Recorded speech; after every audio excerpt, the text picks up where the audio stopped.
મારું નામ લવજીભાઈ માવાણી, મારી ઉંમર 73 વર્ષ. આજે એક રાજકીય વાત કરવી છે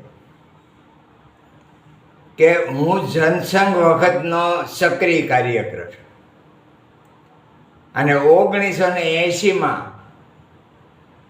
ભાજપની સ્થાપના થઈ ત્યારથી ભાજપનો કાર્યકર્તા રહેલો અને 1982-83થી તો એટલી સેવા કરેલી ભાજપમાં કે જૂના કોઈને પૂછો તો ખ્યાલ આવે. બાપભાઈ જીરાવાળા છે, દિનેશ જોધાણી છે, રમેશ દુધાત છે, મનુભાઈ બાવળિયા છે. અમુકને પૂછો કે ભાઈ લવજીભાઈ માવાણી શું સેવા કરેલી છે.